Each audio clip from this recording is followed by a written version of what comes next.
Now, before we get to the actual buttered chicken portion of this recipe that we literally order every single time we're at our favorite Indian restaurant, we first need to fabricate our chicken and get it marinated. And believe it or not, I've actually never made this before, but I've done an incredible amount of research. We're gonna add in a little culinary intuition to make sure we get it as close as possible to what we usually eat. Sound good? Let's cook. You can use thigh meat or breast meat when making this. I like a combo of both. And when I was at the grocery store, I noticed that if I bought all these different parts separate, that would cost between 22 and 25 bucks. I can get a whole chicken for between 15 and 18 bucks, plus I get to keep the carcass for stock later. Total win-win with me. So to quickly fabricate this, and if you haven't seen my roast con pollo video, definitely check it out because I show in detail how to do it. We're just gonna cut along the breastbone. Then we just set them on a plate to the side. Now for the thigh and drum meat, we cut down, expose that bone, and then cut around it. Done. Now the wings can be a little bit hard to fabricate once they're removed from the carcass. If you want to use them, fine. If not, keep them for stock. Just go through the bone. I've got the carcass here. We're just going to add it to a plastic bag. Don't worry, more is going in there later. Now back over to the thigh and drum. What I like to do is just remove the skin, and then we need to debone it. So cut down on the bone to expose it, and then cut around it. Once the bones are exposed, hold them in one hand and simply scrape down to get all the meat off there. Then you've got a nice thigh and drum fillet. Add the bones of that back to that bag as well. Even for the wings, cut down on the bone, scrape along the sides.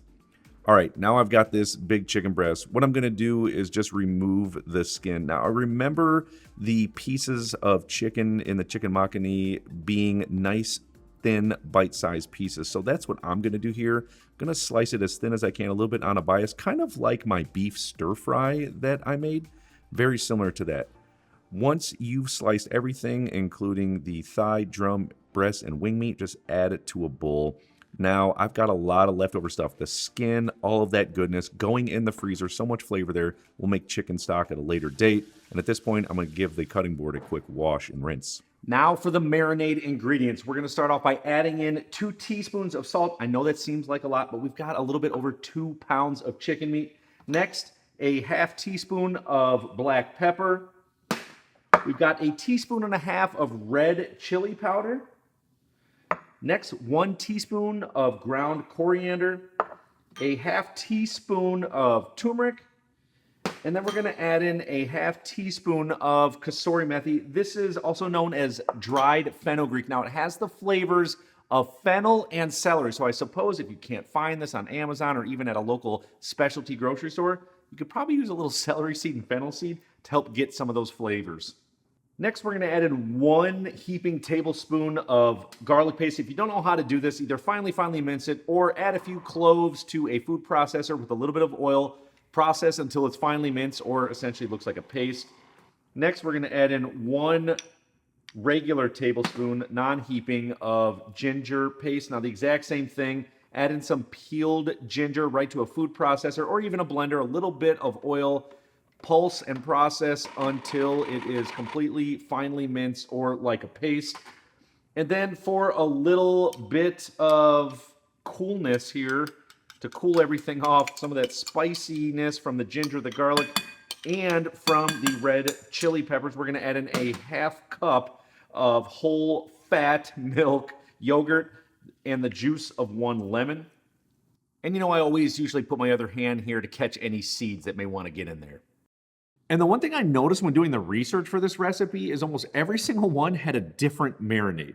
I also saw the addition of fresh mint or cilantro or even some garam masala, although I will use some of that in my sauce. Now, I also saw some that were very simple and just had red chili powder, salt, and pepper. Now, you can make it complex and add all those things in addition to the one that I made, or you can keep it simple.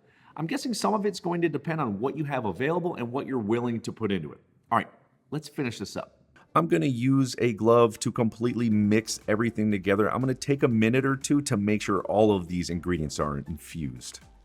Now, because I've never made this before, I want to make sure that this marinade is super flavorful. So what we're going to do is just take a little piece out, fry it up, and try it, see if it needs anything else. So I'm going to add a few more things, starting with a ½ teaspoon of that red chili powder, bringing the total to 2 teaspoons of chili powder. Next, I'm going to add in another half teaspoon of salt, bringing it to 2.5 teaspoons of salt. And then I'm going to add in another teaspoon of finely minced garlic. That will bring the total of that to 1 tablespoon plus 1 teaspoon. Once I've got everything mixed together, I'm going to put some plastic wrap in it. I'm going to put it in the refrigerator. Most every recipe that I saw recommended at least 60 minutes of marinade time. So we actually got introduced to this dish in a little Indian restaurant on the north side of Chicago called Himshikar. Now, by the looks of the place, I wasn't sure what we were going to get. So in addition to ordering my regular tikka masala, the owner who was also serving us said you definitely have to try out the chicken makhani, which was the most famous thing on his menu. We ordered it, and it immediately became our favorite Indian dish. Now, Himshikar actually became our all-time favorite restaurant in all of Chicago. We loved it and went there all the time. If you're up that way, you got to check it out.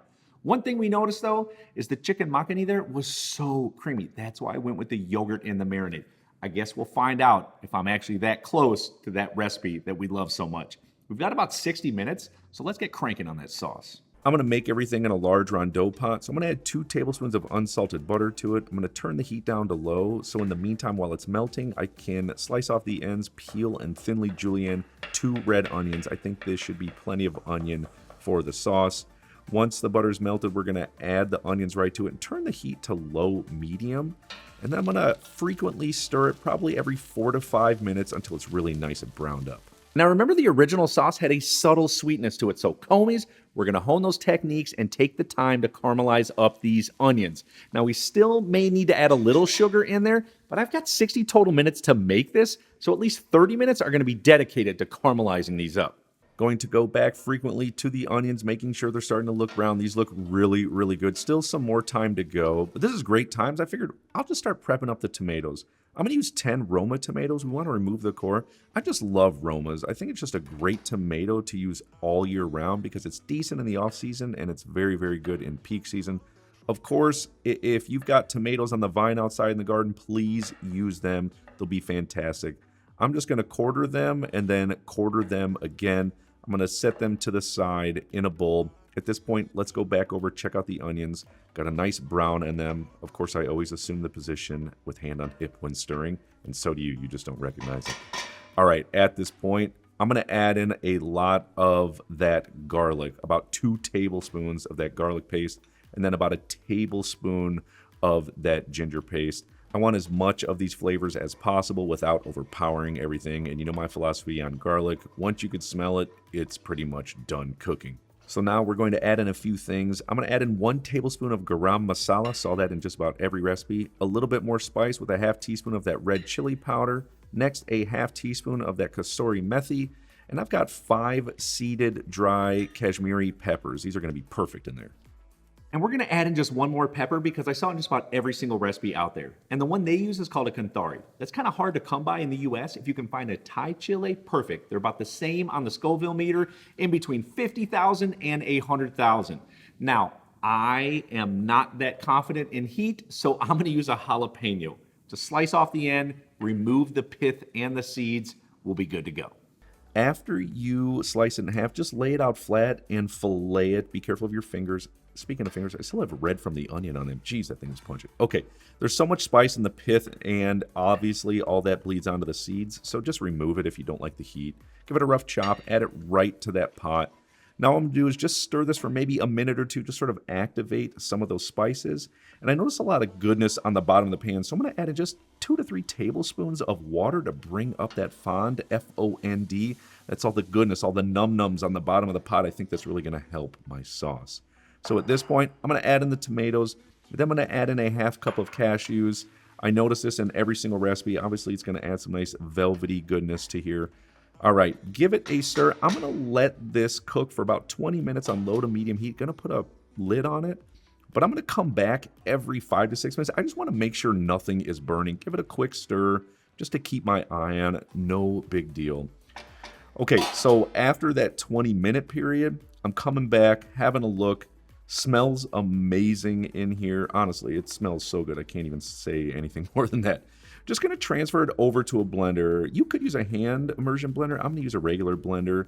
And once everything is in there, I always learned this a long time ago. After you put the lid on, remove that little centerpiece. This is going to build up a lot of heat and steam, and if you turn it on, it's going to blow up. Trust me, it's happened to me before.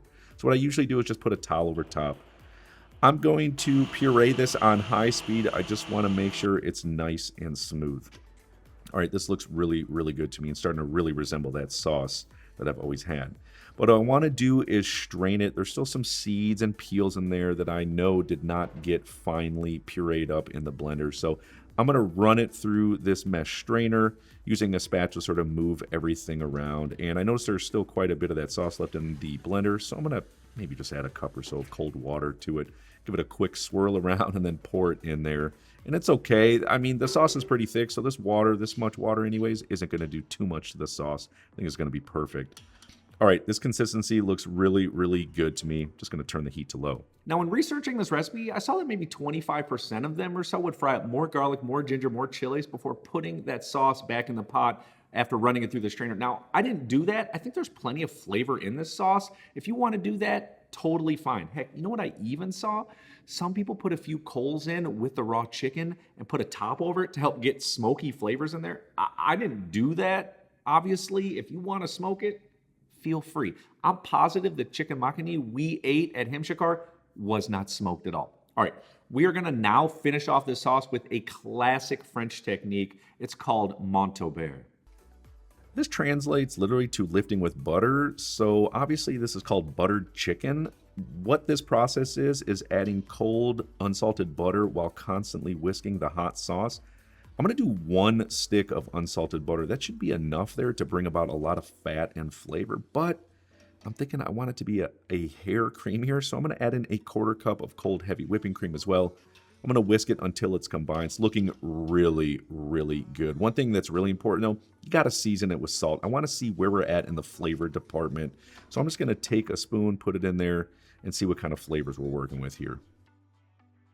Sauce is done, and it is so good. Now the easy part, frying up the chicken and bringing everything together. All right, I'm pulling the chicken out of the refrigerator. I'm going to remove the plastic wrap. Looks really good. You can even smell the aromatics in there. It's awesome. I'm going to cook this in a separate rondeau pot, and because I know ghee is really popular in Indian cuisine, I'm going to add about 3 tablespoons of that, turning the heat to medium-high. Once it's melted and begins to lightly smoke, you know my process of searing, I'm going to add the chicken in there. Now, this is a lot of chicken. You could do it in batches if you don't have a big enough pan. But if you do, just spread it across the pan all over the place so that every little square centimeter of chicken is being cooked. Now, there was never a caramelization or sear on the chicken makhani we always made, and I'm not looking for one here. So after about 3 or 4 minutes, I'm going to come back and give it a stir and almost stir fry this entire pan for another 1 to 2 minutes. The chicken is thin, so I know it's going to cook really, really quickly. So just as soon as it's done, I'm taking it over to the sauce, and because I started in that pot with the sauce, there's still so much goodness in there. That's where I'm going to finish it off. Now, I saw this in a lot of recipes, so I'm going to finish with 2 tablespoons of finely minced fresh cilantro, another ½ teaspoon of kasuri methi, and you know me, I'm going to add a little bit of my own here. I like butter, so 2 more tablespoons of unsalted butter. Let's mix this in until it's combined, and we're getting 1 step closer to being able to try this out. And this is why it's always about fundamental cooking techniques. If I had all the ingredients but didn't know how to marinate it or didn't know how to properly caramelize the onions to make the sauce, who cares? You're not going to get close to what you want to do. I'm telling you, you'll get to a point where you go to a restaurant or eat at someone's house and you think, you know what? I know how to make that. I know how they seared it or braised it or whatever. You put these things into practice over and over again. It will always elevate your everyday cooking. All right, we got to plate this up and then we're going to try it out and see how close we got. I'm going to serve this up in a little Indian-style copper dish, you know, when in Rome. I'm also going to add a good amount of sauce in there, too. I'm going to garnish with a little bit more heavy whipping cream just to bring about more creaminess to this buttered chicken. And then I'm going to finish with garnish of fresh chopped cilantro and a little more kasuri methi. The suspense is seriously killing me. Let's try a little bit real quick.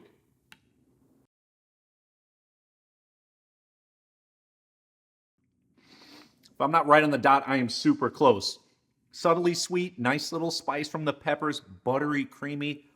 Chicken's cooked perfectly. Oh, my wife is gonna go crazy. I didn't tell her I was making this. She's gonna be so excited. So good. I'm telling you what though, what would be amazing with this, because you could dip it in there, my naan recipe would go so well. I'm telling you right now, you gotta make it, you gotta check it out. I'll see you on there.